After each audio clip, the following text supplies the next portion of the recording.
Hello, you're watching World Talks on TVP World. My name is Sascha Fahrbach. Russian attacks have killed 4 people in the Zaporizhzhia and Sumy regions, with Ukrainian officials recording an extraordinary 1,217 strikes on 60 settlements in Zaporizhzhia alone over the past day. Now, it comes after a weekend of sharply intensified long-range warfare, with Ukraine mounting one of the largest drone attacks on Russia, and Kyiv warning that shortages of air defense interceptors are leaving Ukrainian cities increasingly exposed.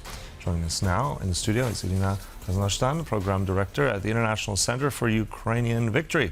Welcome back. Thank you for having me. So it's been quite a difficult weekend. Let's just start with the last 24 hours. I mean, 1,217 attacks. I mean, that's a massive scale on various settlements in Zaporizhzhia alone in the past 24 hours. Tell us what kind of strategy is behind this, but then also the Ukrainian strategy of making those massive amounts of strikes also against Russia. Yes, Russian strategy remains unchanged for quite some time. I think that it's terror against civilian population, and they are increasing it. They're increasing the number of attacks with drones, but also with the ballistic missiles.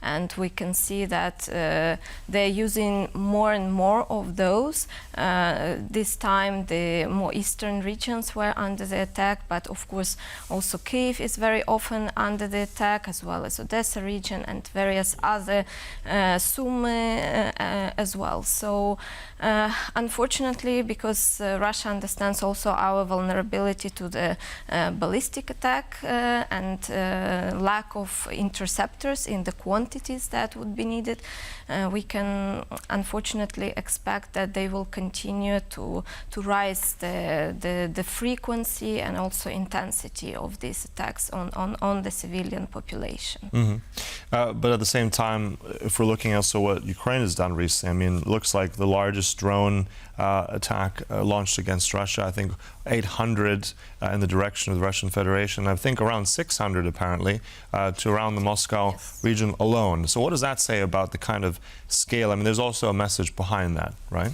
Of course, I mean, it shows that Ukraine has managed to grow internal production of drones quite well over the past months and years, and it has been, reacting to the Russian terror, and it has been moving the war on Russian territory as well. So I think that our capacities have increased, and yes, of course, it was one of the biggest attacks on Moscow, despite the fact that Moscow is actually quite well guarded by the air defense.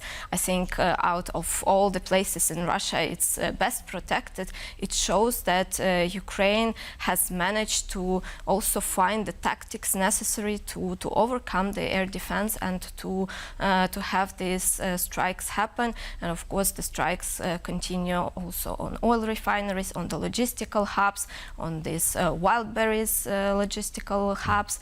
So I think it's a strategy in which we're trying to impose as much pressure on Russian economy and also on Russian society, so that they feel that the war is happening. Russia is launching this war, but it also has consequences for them internally. Mm-hmm. Yeah, you mentioned these strikes, also logistics hubs, Wildberries, essentially the sort of Amazon equivalent in Russia, really been attacked and targeted very deliberately. I think just in the last days, I think 7 of the largest hubs and warehouses, and the biggest one, 250,000 square meters, is now out of action, basically. But why is Wildberries? Why is this continuously such a target that the Ukrainians are looking for right now? Well, basically, in addition to being one of the biggest retailers in Russia, it is the retailer that actually sells the military goods. It has been selling it like the products, both military but also dual use. And I think this is one of the biggest reasons why they were targeted. But also, I mean, if you take a broader picture, as we are talking about the pressure on Russian economy, because of course it's the revenues to the Russian budget, and also the pressure on Russian population, because it's widely spread, of course. We have heard, there are different complaints from various sellers about compensations and this and that. So I think it has much broader effect. But of course, the primary target is because of the selling of the components and dual use and military goods on these platforms. Yeah. And also in those deep strikes, I think also recently the Ukrainians struck Rostov, and there's also, I think, a rocket fuel processing facility there, which is key for the Russian military. But all these little attacks together and some larger attacks, we always ask, how sustainable are they? And two, how much, in your mind, if we can look at the information we have, how much is that impacting Russia's ability to make war? Is it going to impact them ultimately, or will it be, again, will Ukraine be punished, let's say, by more ballistic missiles?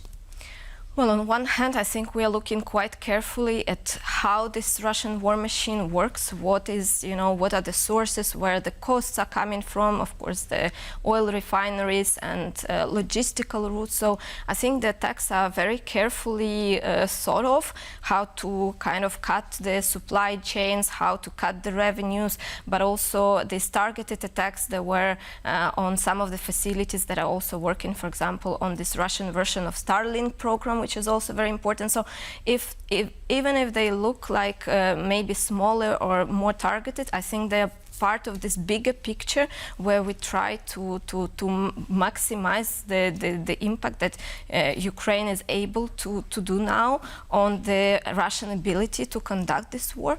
Of course, as you mentioned, the ballistic problem, let's say, it remains one of the issues for which we do not have the solution yet, and Russia will be using that, unfortunately. But we need to remember that regardless of Ukrainian attacks, Russia has been using these ballistic missiles on Ukrainian civilians, on Ukrainian cities, even before these Ukrainian strikes.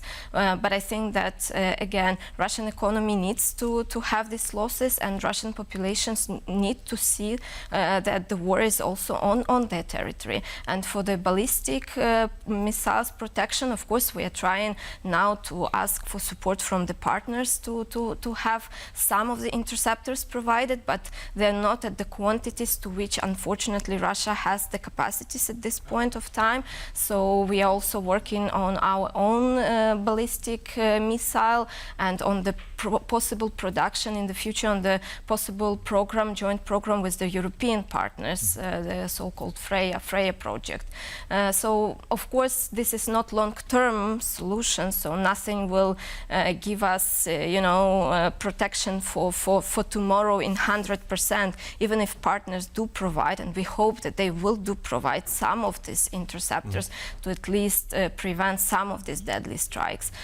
On that, I just sorry to interrupt you, but we just have on that note for what can actually be domestically produced. The former defense minister Fedorov, who just recently said that Ukraine can build their own ballistic missiles in about, I think he puts it very optimistically, 2 to 3, maybe 6 months. What do you think? Is that a realistic capability of Ukraine's? Well, Ukrainian president as well has been hinting in the possibility that in autumn we may have first combat test of Ukrainian ballistic missile.